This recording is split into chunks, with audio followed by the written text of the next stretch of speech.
find other great podcasts like this one at podmoth.network.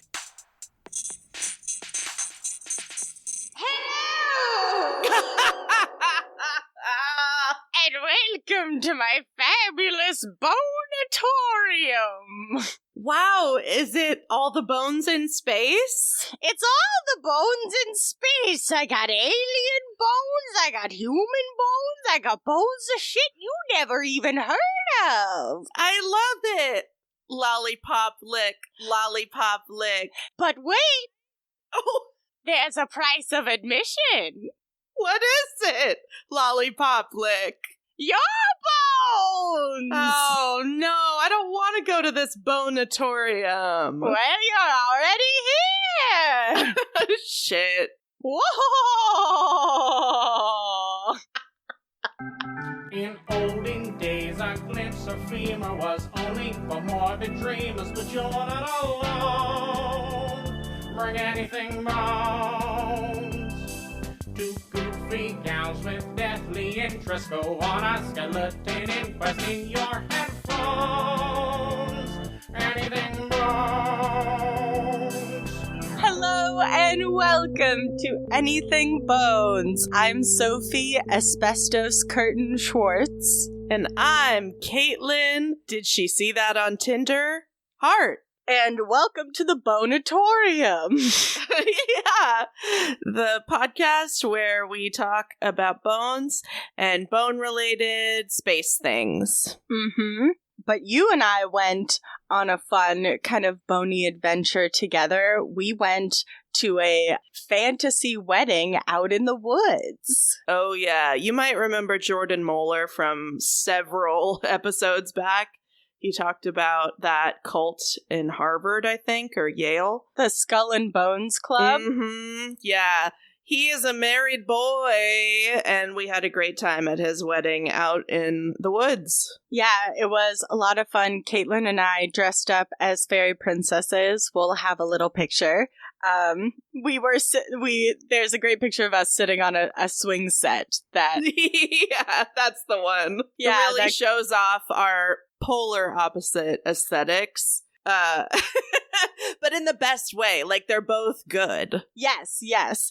But Katelyn was dressed in a beautiful blue floral flowy gown with like a gold and sparkly like headpiece, and I was in like all black with like silver accents. And then later in the night when it got cold, because I'm a weenie, I had a really big like fluffy cape. Yeah, it was a cloak. It was a cloak.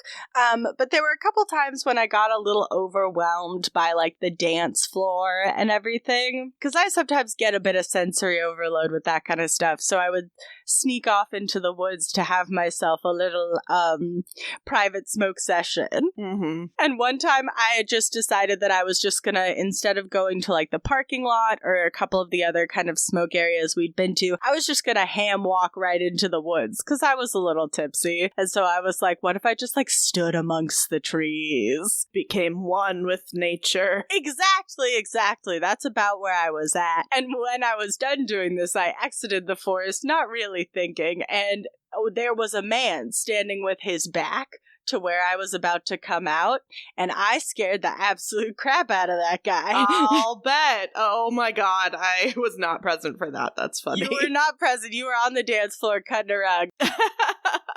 Yeah.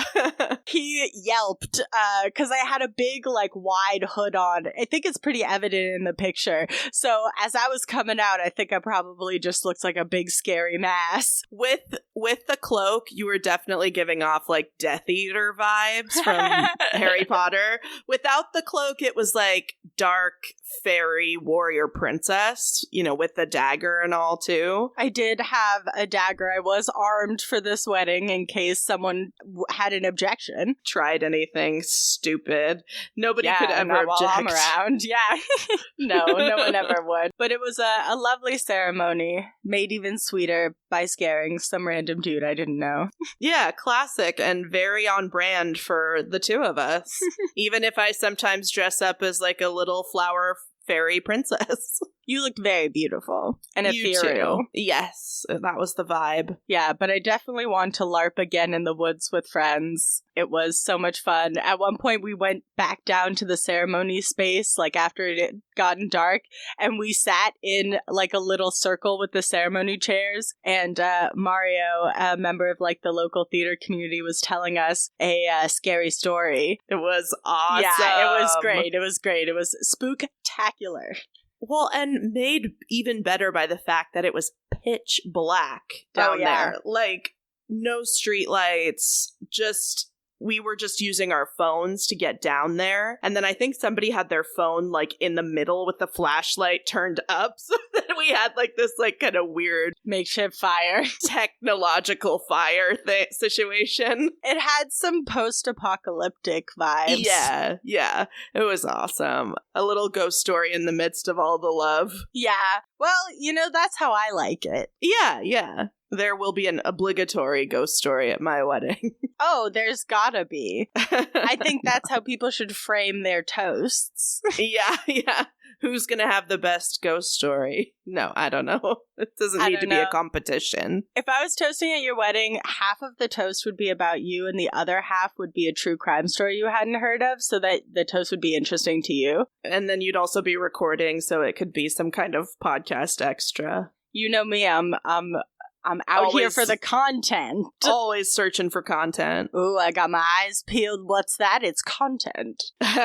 Spooky content. We love it. Spooky content. Speaking of, what spooky content have you prepared for us today? Well, my content is pretty spooky. The focus, my topic, correlates very closely to how you and I met. How did we meet? What were we doing? We were at college, both majoring in theater. Yeah!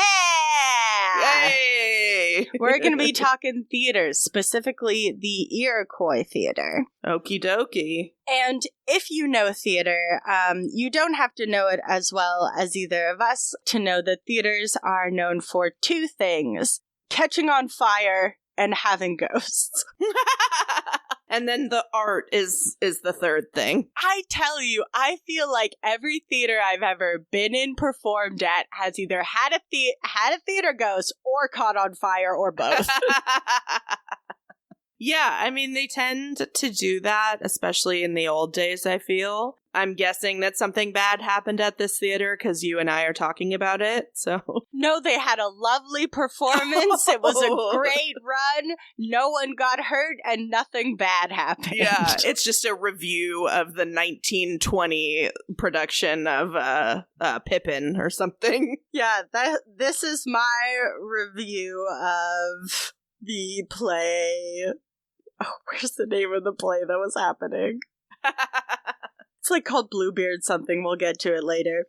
So before we get into the Iroquois theater and what happened to it, I'll have my sources real quick. Yum, yum, yum. Always eat your sources.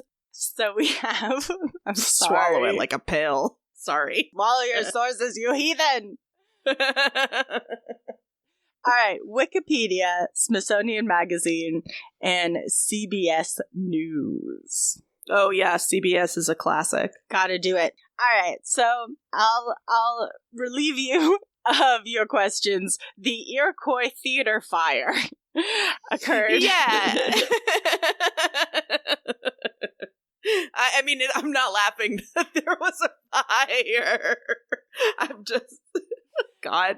I don't know, man. I don't know if our coping is healthy. It is, I think. It is. I think it's okay to approach things through humor. Yeah. Well, I think we have a deep respect for, this kind of content, but especially theater tragedies in general, because, if we had been born, a couple 100 years way back in the way back, this could have been how we beefed it.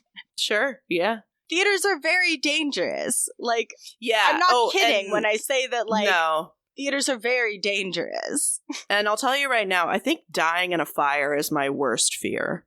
It's up there for me. That's a pretty bad one. So the Iroquois Theater was in Chicago, Illinois, United States. You know it? Yeah. H.H. Holmes, baby. And this fire happens to be the deadliest theater fire and the deadliest single building fire in U.S. history. Don't like that. Nope, this one's bad.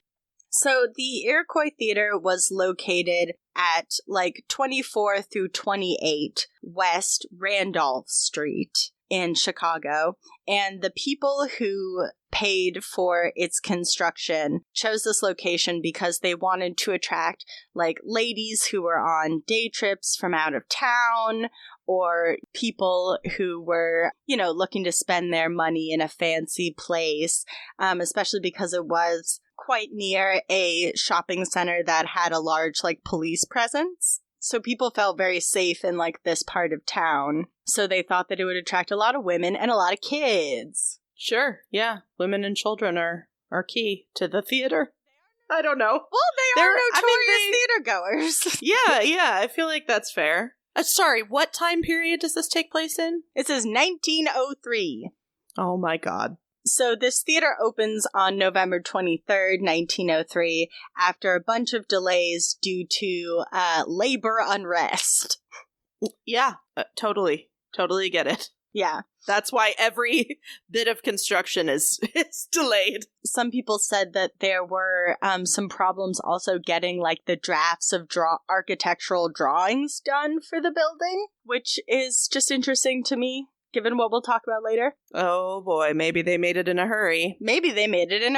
Who knows? Maybe they made a couple of building mistakes. Oh god, I bet they did, those fuckers.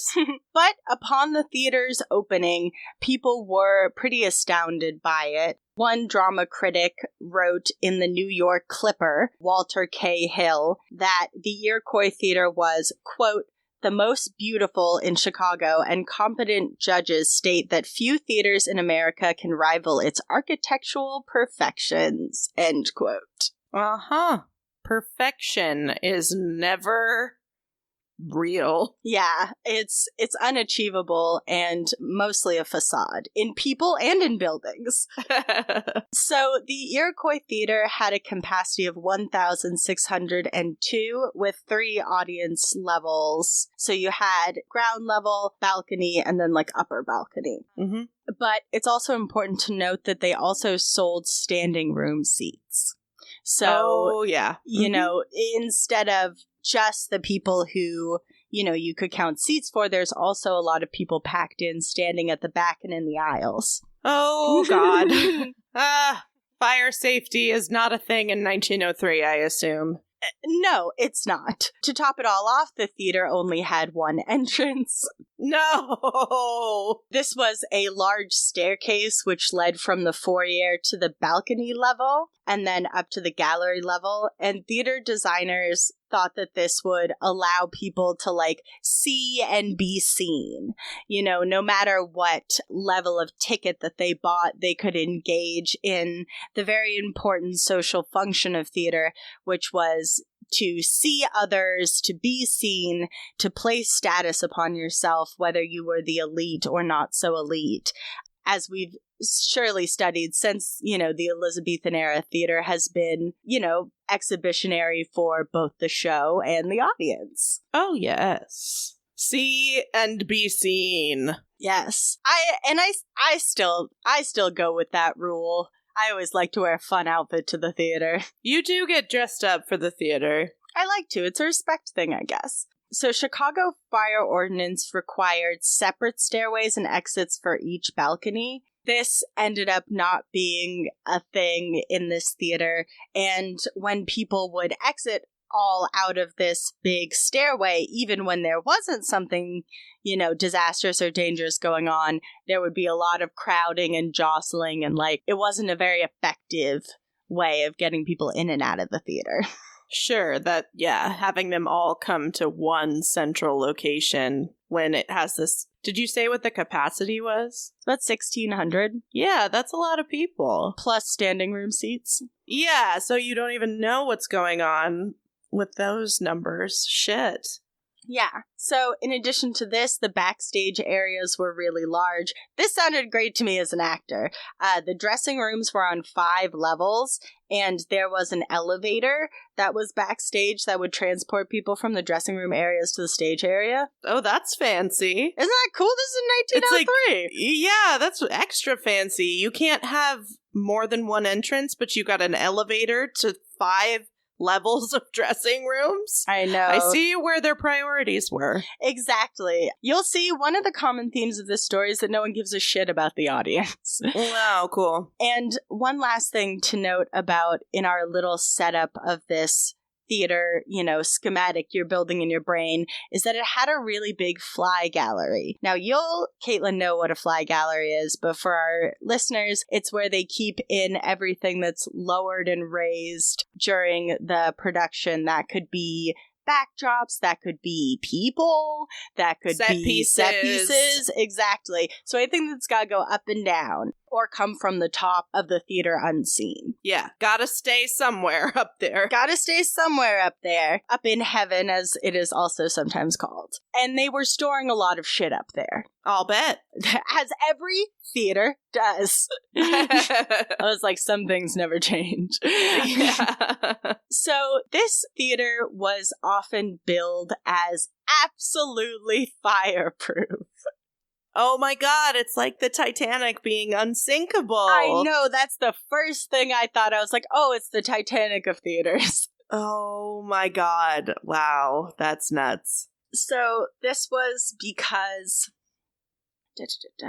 Yeah, what qualified them to make that assertion? Well, they had this fancy fireproof curtain. Oh. We'll talk a little bit more about later, but this curtain, supposedly, if there was a fire at the Iroquois Theater, which I'm not sure how that would ever happen, this curtain was to draw across the stage containing the fire from the audience. Cool. So that's great if that fire is on stage. Yeah, exactly, and is only on stage.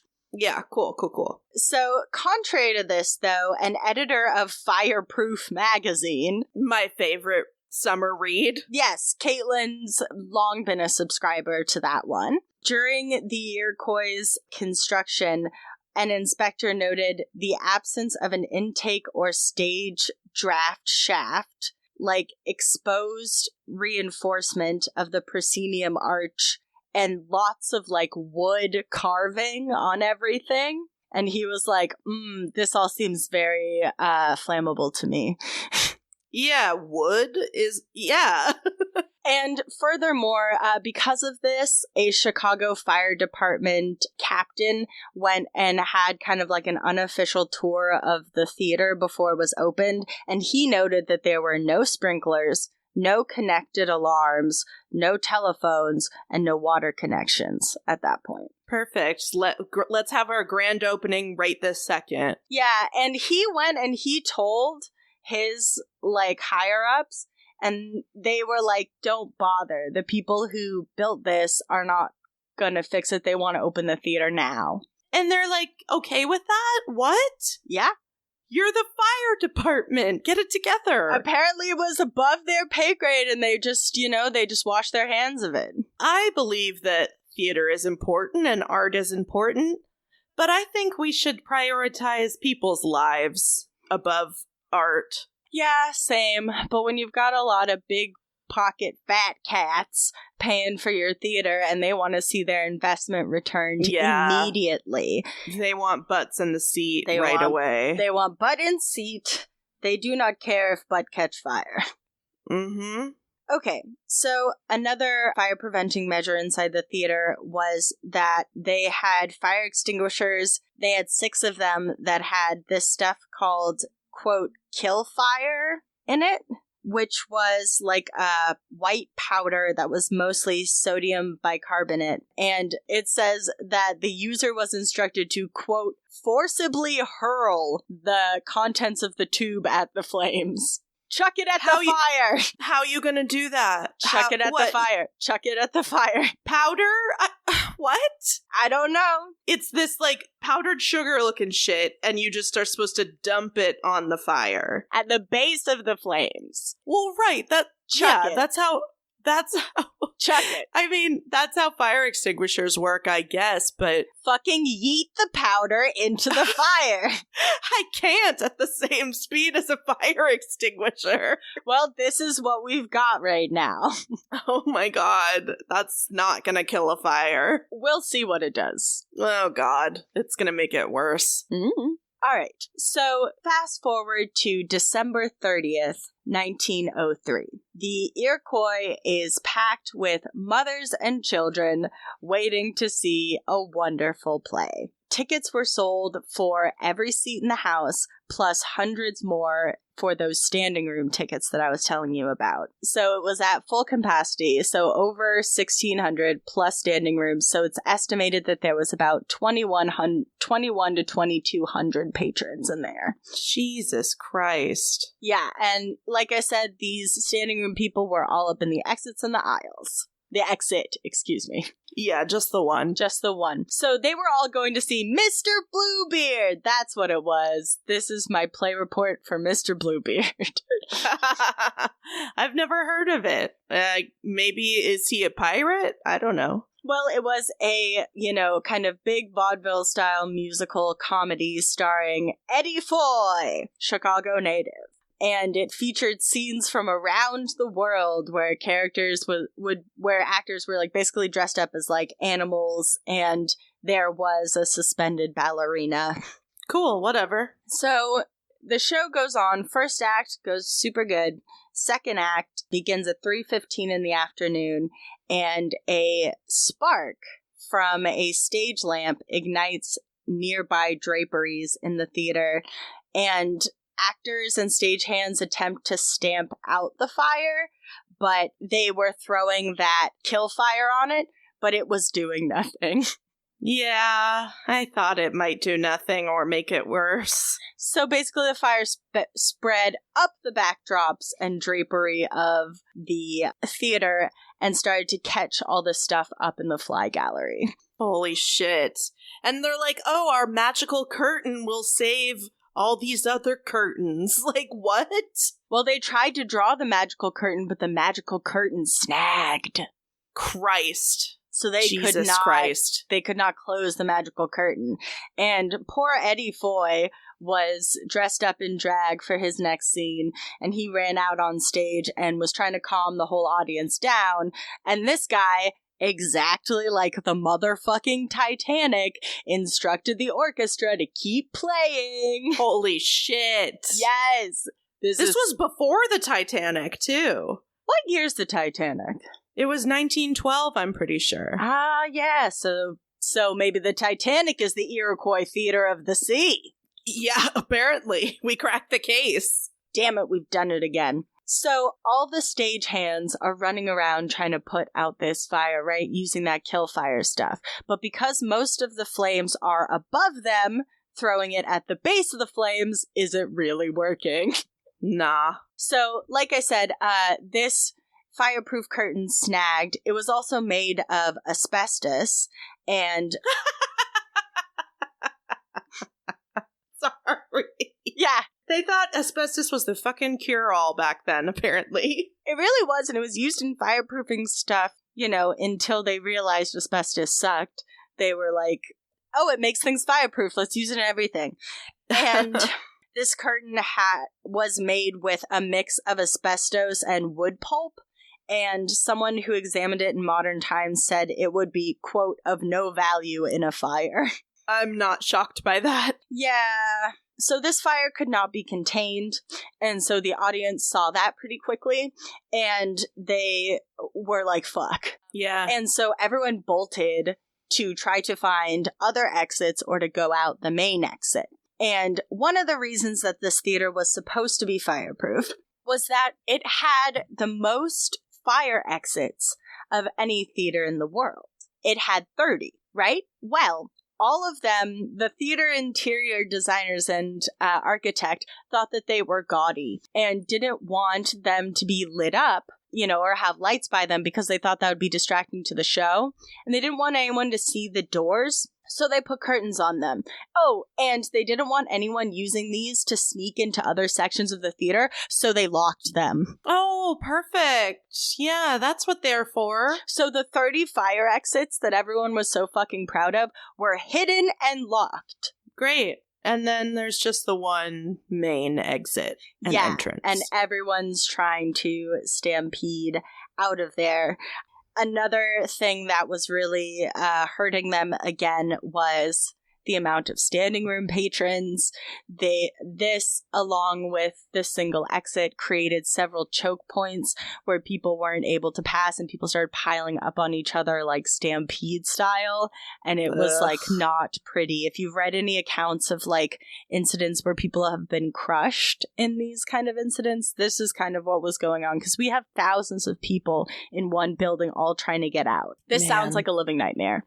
So scary. So scary. And one of the things that made this even more horrific is that if you could get to the front, if you could get to the exit, you would have a very hard time opening it because the door opened inward. Fuck! So all the pressure of the stampeding people and patrons to the front, with all that pressure, they couldn't open the door. Nobody could get out. Yeah, basically. Oh my fucking God. So while this was all happening, the theater crew and actors realized this is not containable. We're not going to put this out. We have to get out of here. So they all run through their spacious backstage to the back exit of the theater, and they open that up. Now, this is Chicago in December. Yeah. And so it creates like this draft that rushes in this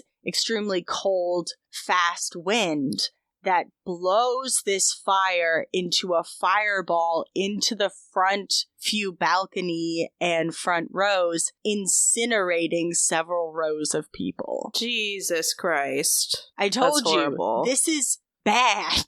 Very extremely bad. So up in the balcony, people were trying to get out through windows or through the fire escapes on the outsides of the buildings. But because of all the jostling and because these fire escapes were unfinished, about 120 people fell to their death in the alley beside the theater. Jesus Christ. That's so horrible. It's hideous. And eventually some like workmen from a building like across the alley were able to get like this tiny little plank bridge going for people to crawl across, and they were able to get some people out that way. But a lot of people ended up falling into the alley. And some people ended up surviving because they fell in the pile. Yeah, I was just thinking that. That's so awful. And you know what they call that alley today? Oh my God. What? Death Alley. Yeah. Oh God. So you're probably thinking to yourself, where's the fire department? Yeah, when are the officials going to show up? Well, Katelyn, if I'll remind you, there was no connected fire alarm. No alarms, no phones. No sprinklers. Great. Yeah. Great. So someone had to run from that building to a completely other building to pull the fire alarm. Perfect. So they, by the time they got there, it was way too late. It's too late. Yeah, way too late. And they basically opened up the doors and saw piles of people who had all died together trying to get out. That is horrific. So these patrons of this theater, mostly women and children, were asphyxiated by this fire, by the smoke and the gases. Some were crushed to death by other patrons. In total, it's estimated that about between 575 to 600 people died in this fire. Wow. That is twice the number that died in the Great Chicago Fire. Damn. And I've more heard of that. And you've more heard of that, yeah. Wow. I'm glad that there were 2,100 people, I think you said, so it's good that I thought that less people would have gotten out, but God, that's still a lot of people. It's so many people, and it's so needless. Like I Yeah. said, this is the deadliest single building fire in American history. Oh my God, just to see a fucking play. Yeah. And, of course, this was terrible grief for the community, and it struck at the upper, middle class of Chicago, and kind of served as a wake-up call for people to be like, hey, we need fire regulation. Yeah. Because, people quickly went from grieving to rage. Yeah. Because why wouldn't they? Yeah. Well, yeah, it's so clear that corners were cut a lot, and I'm sure that came out as the investigation unfolded. Yes, you're absolutely right, because a couple days later, the Chicago Tribune ran a story about a list of regulations that had been flouted by this theater, and that included, of course, the fire alarm, no sprinklers, the exits weren't marked, the fire extinguishers were bullshit. Yeah. That's not what they didn't do jack shit. One of the most egregious things is that there were 2 smoke flumes at the top of the theater that were to let out smoke if a fire happened, and those were nailed closed. It's just aesthetic for the outside of the building. I guess.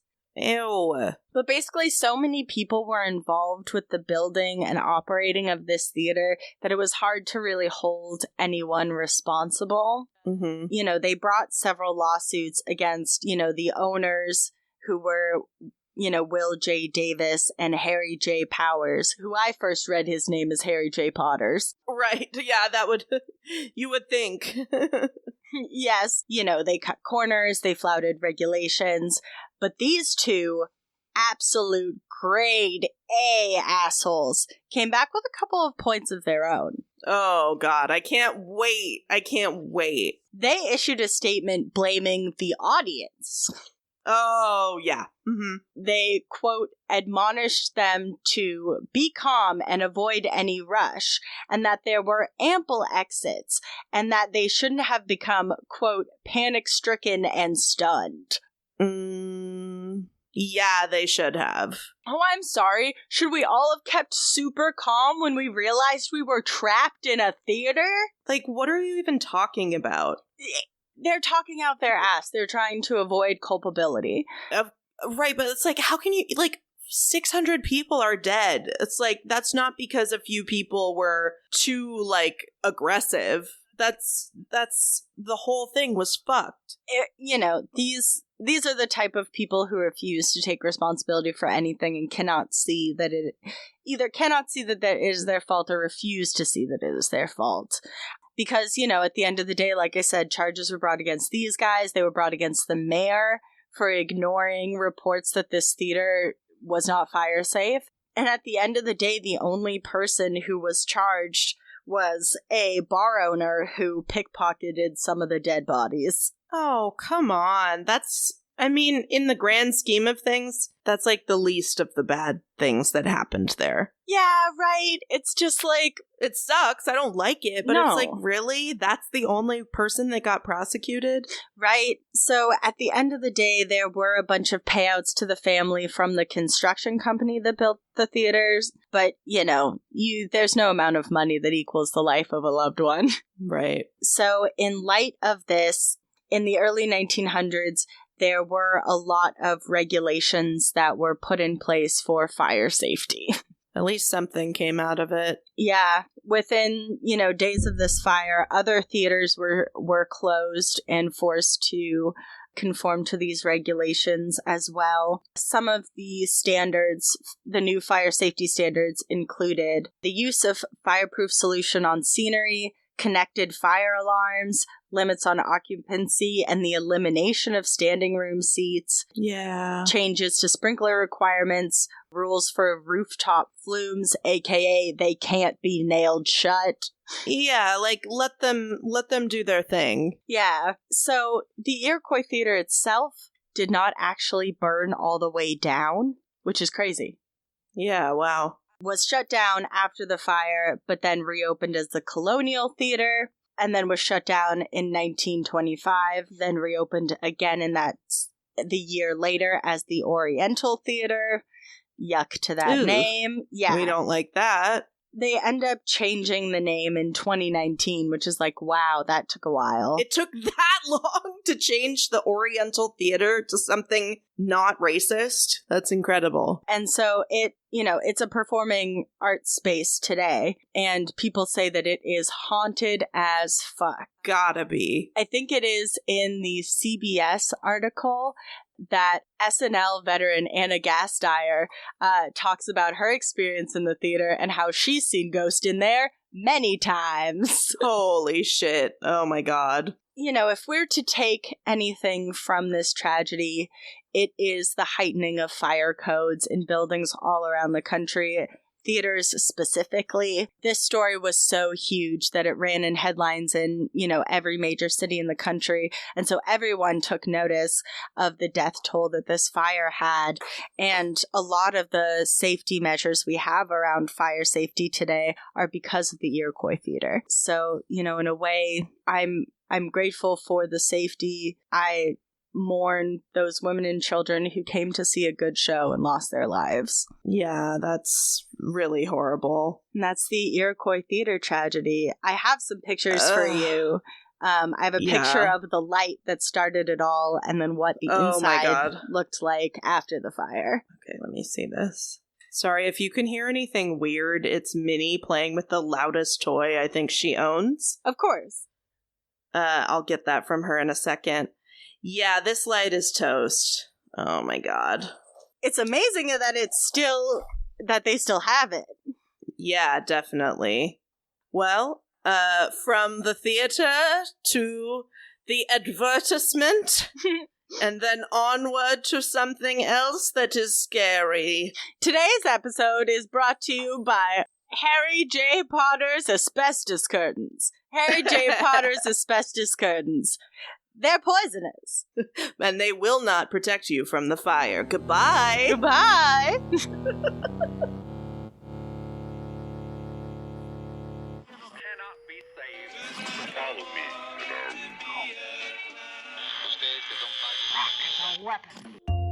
Welcome to The Ugly Radio on the Podmoth Network, a lo-fi sci-fi audio theater anthology series made for late nights and strong drinks. Join us monthly as we broadcast a pirate signal across time and space, featuring stories, songs, and frequencies from a rotating list of voice actors, writers, storytellers, and musicians. If you're looking for high-quality science fiction, skin-crawling horror, and other genre fiction, listen to The Ugly Radio on the Podmoth Network, now available wherever you get your podcasts. The Ugly Radio. See you in the void.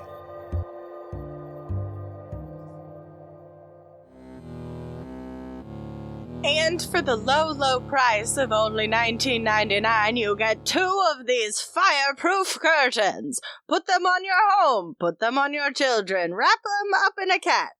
They're mostly decorative. And 100% poisonous. Man, that story fucked me up. Right? I learned about it a couple of days ago and was like, this is what I'm doing next. Yeah, it's just horrible. I didn't pick anything light to accompany it. Yeah, sorry, that's supposed to be my job, but I beefed. No, it's okay. We're gonna it's kind of a quick story, so there's that. So I'm gonna be me and Minnie over here, 'cause she is just like all over. I'm going to be talking about the Lonely Hearts Killers. Ooh, that's one of the best killer nicknames I think I've heard. I know. It's weird because it sounded familiar to me, but I don't really know why, because I had not heard this story before. Yeah, I think this one's completely new to me, too. Okay, so this one, I had a few sources, an article from All That's Interesting, History.com, and then a piece from Time magazine, and then an episode of Crime Junkie, which was from October 19th, 2020. Oh, Crime Junkie. Yeah, they don't have episode numbers, but that's the date when it was published. I like Crime Junkie fine. I just bought Ashley Flowers is the host of Crime Junkie, and she has like that podcast and then like a podcast network now. And then she also just wrote a mystery novel, which I did buy the audiobook of, so I'm excited to read that. Well, let me know if it's good. Yeah. Anyway, I was surprised that she wasn't narrating it, though. I was like, I would rather hear her read this, but whatever. Yeah, that's kind of nuts. Anyway. She's a podcaster. Like, come on. That's her job. Yeah. Anyway. Back to the Lonely Hearts Killers.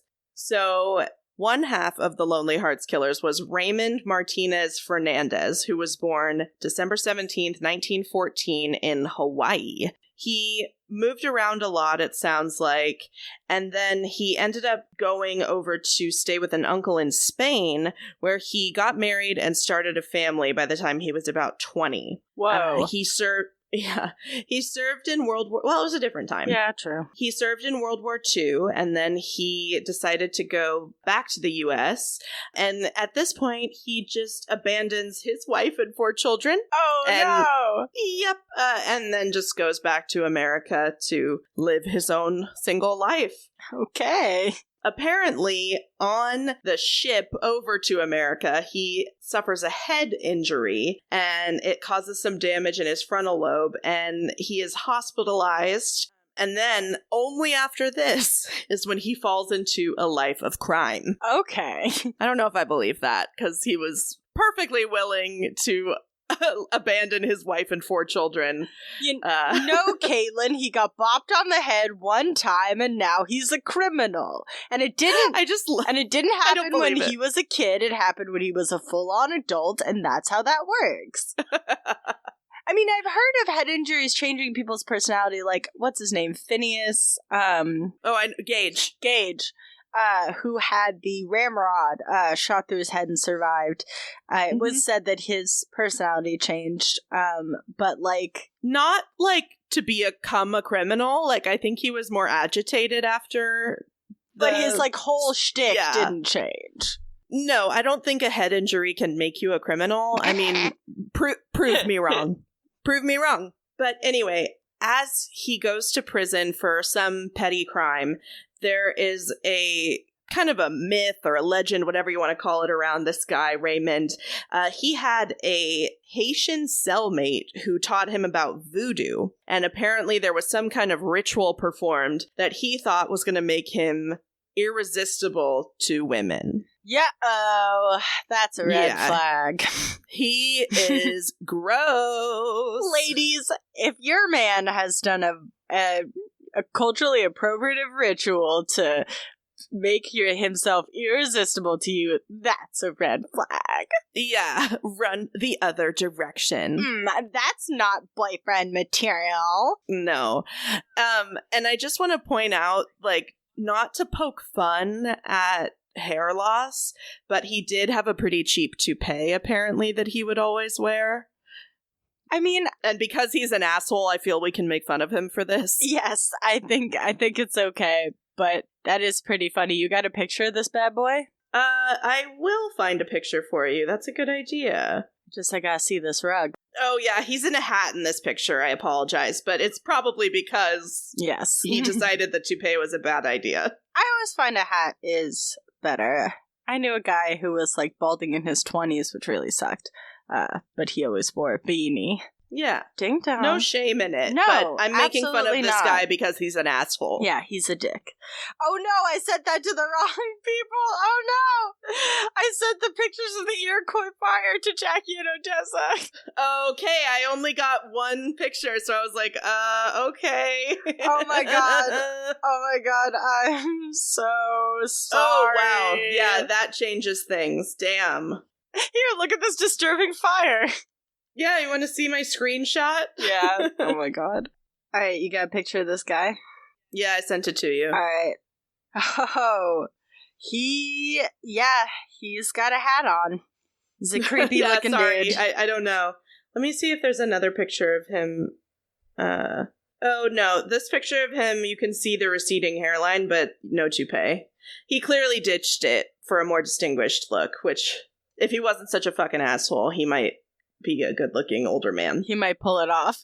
Yeah, exactly. The first time he figures out his kind of what his MO is going to be is probably around 1946, and he targeted women in what was called the Lonely Hearts Club. Oh. The Lonely Hearts Club, I didn't do a ton of research into it. I mostly just focused on the killers. But the gist of it is you would write like personal ads and they would be put in a section of the paper, and then it was kind of a matchmaking thing. So people would read these ads and then they could respond to it with like a letter and possibly find a love connection. So it's kind of like, it's not online dating, but it's the earliest version of it, kind of putting it out there and seeing what you catch. On-page dating. Yeah. So he responded to an ad in the Lonely Hearts Club. He dated the woman until he was able to gain access to her bank account because he got her to trust him. He had another victim that he took to Spain, and she died in a hotel room under mysterious circumstances, and I'm pretty sure giving him all of her life insurance money. But, whatever, we're cool with it. Oh, sure, yeah. So this is gonna be his MO, his shtick. We love a life insurance king. We love it, yeah. And that's alleged, but Whatever. Come for my ass. So Raymond is one half of the killers. The other half is Martha Beck. She was born May 6, 1920 in Florida. So she had a glandular problem that I guess caused her to be overweight and to undergo puberty at a very young age. So she had a really bad self-image, and it doesn't seem like people were particularly nice to her.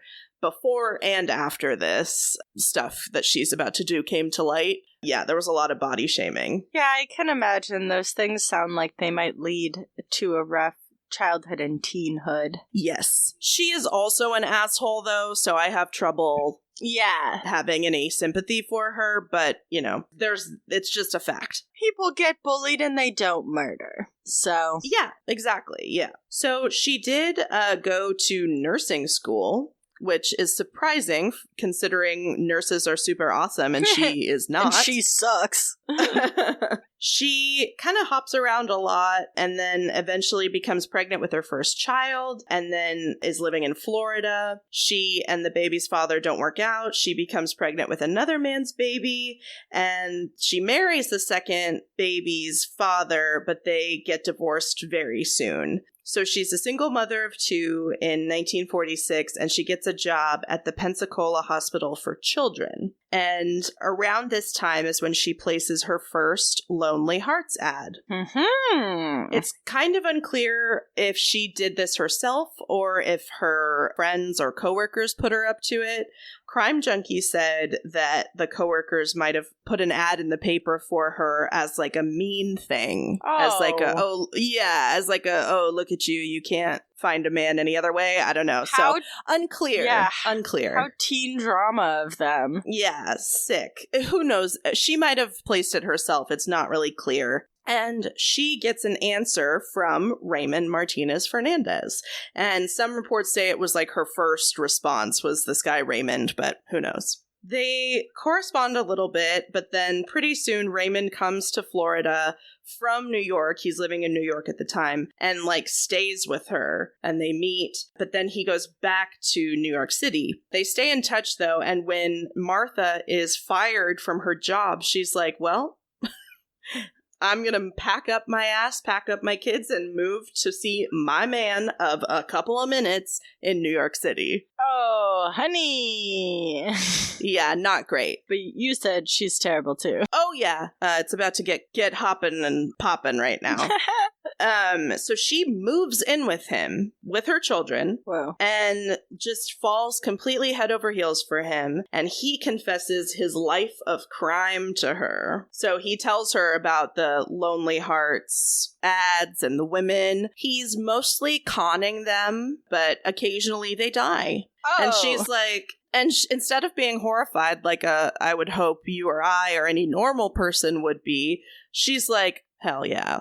Sign me up. No. Not not only does she decide she wants to be involved, she actually takes her 2 children to the Salvation Army and just abandons them there. Oh, wow. She is really jumping headfirst into this. Did she also get hit on the head? Unclear.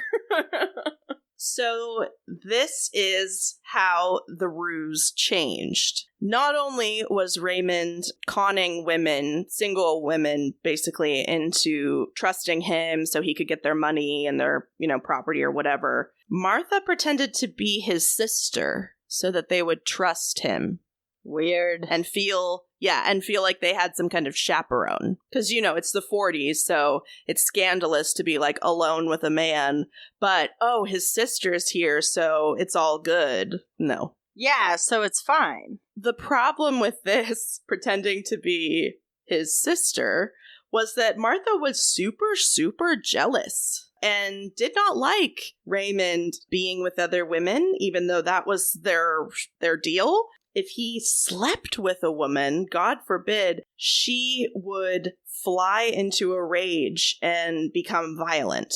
It's not really clear how many times this happened, but in 1949, Raymond Fernandez actually got engaged to one of these women. Her name was Janet Fay. And when Martha discovered them together, she beat Janet over the head with a hammer, and she didn't actually kill her, and Raymond had to finish by strangling her. Oh my God. This is the worst couple in the world. They suck. They absolutely suck. I mean, suck is putting it very mildly. These people are fucking monsters. They are, yeah. Just to make their living so they can just be weird together. For their life of glamorous crime. Yeah, no big deal, I guess. So this murder of Janet takes place in Michigan. They end up leaving after the murder, and they go to Wyoming Township, which is outside of Grand Rapids. Must be lovely, I don't know.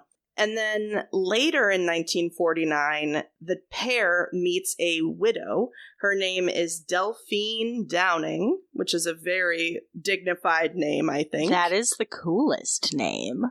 She has a little 2-year-old daughter, and she is in the Lonely Hearts Club, and Raymond responds to her letter, and then he comes to meet her and her daughter, and he brings his quote-unquote sister with him.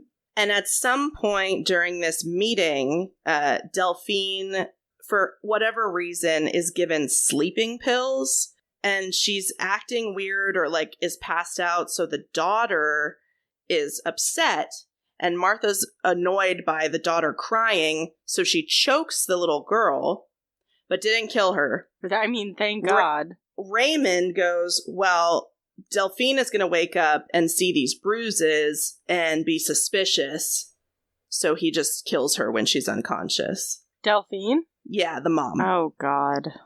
Because they were worried about her reporting the bruises on the baby's neck.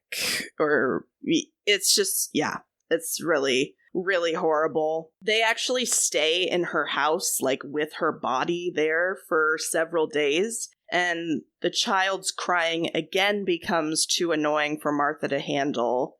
And unfortunately, she drowns the 2-year-old. Oh my God. These people are the most hideous type Depraved. of people that exist. Yeah. Mm-hmm. Absolutely horrible.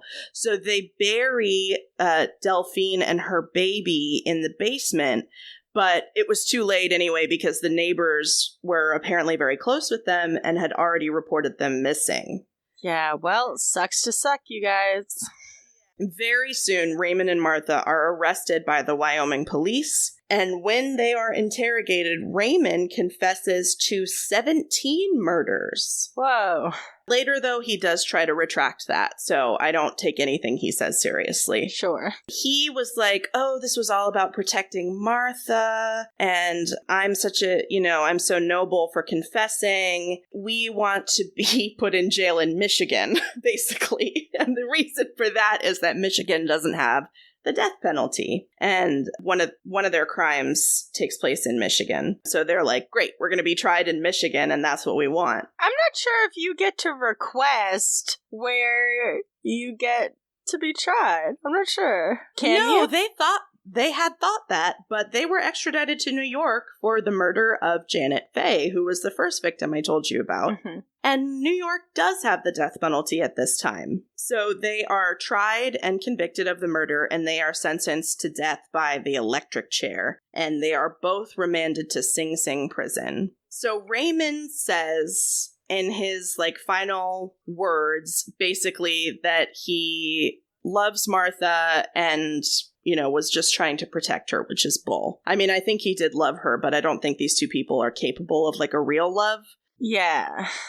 And this is how I know this. Martha, I have a direct quote, and some people say this is the final interview she gave. Some people say these are her final words. Either way. Quote, "What does it matter who is to blame? My story is a love story, but only those tortured with love can understand what I mean. I was pictured as a fat, unfeeling woman. I am not unfeeling, stupid, or moronic. In the history of the world, how many crimes have been attributed to love?"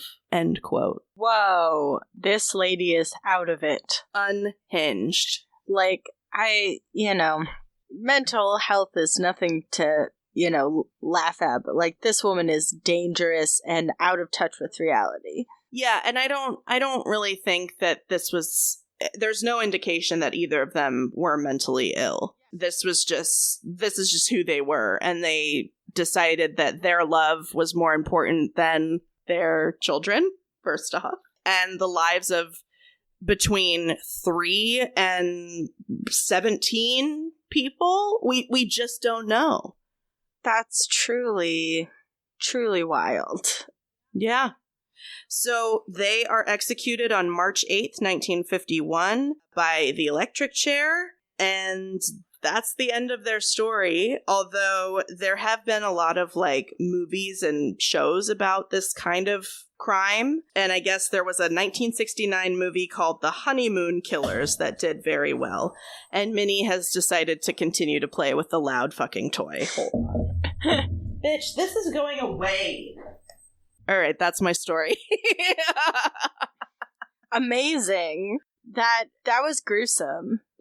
You shared a lot of killers, over, I think this is 86 episodes. Yeah. But I don't know, something about these two is particularly repulsive to me. They're just sick. Yeah, like you said, the way that they believed their love and their love story, which involved murdering people, not very romantic. No. I would offer a critique there to your love story. Yeah. But these people who truly believed, aww. Did you hear that? Yes, was that Minnie? Yeah. Hi, baby. It's okay. I'm almost done. She wants attention. Anyway. She really does.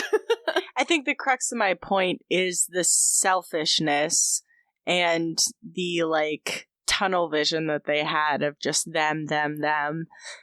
Yeah, definitely. That's something that really struck me in this case, was just how selfish they were and cruel, and just the horrors that they were able to perform are unknown, which is so scary.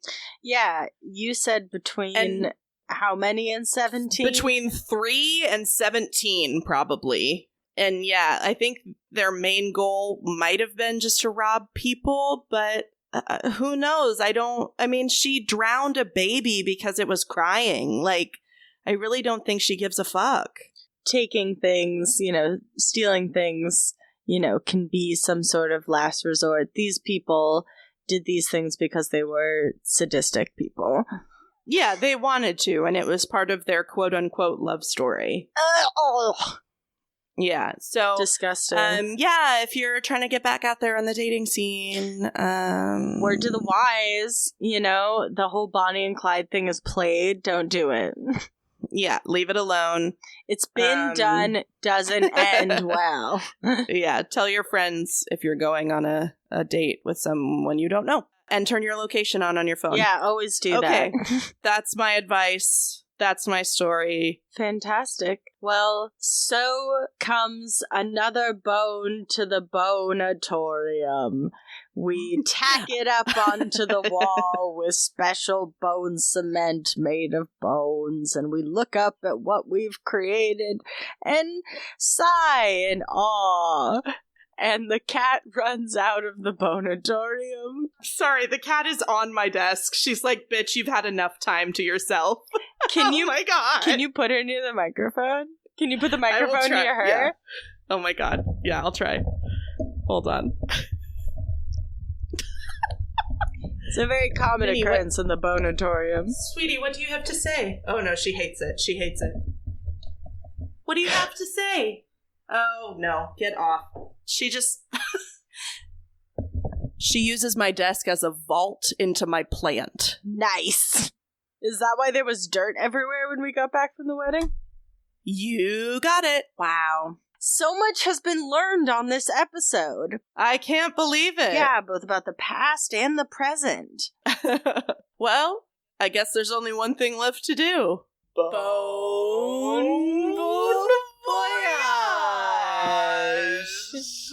We love you. Thanks for listening to Anything Bones. Follow us on Instagram or Facebook at Anything Bones Podcast, or email us at anythingbonespodcast@gmail.com. Thank you to Nick Kruger for our spooky music and Stephen Vetteroff At Chubby Scrubby on Twitter, for our jazzy vocals, and thank you to Camilla Franklin at Camilla Strader on Instagram. for our beautiful bony artwork. Please rate, review, and subscribe. Well, so ends another night in the Bone-a-torium. I'm putting the last bone away and closing the... Hey, what are you still doing in the Bone-a-torium? Get out of here! All the bones are sleepy and want to go to bed. All right, have a good night now.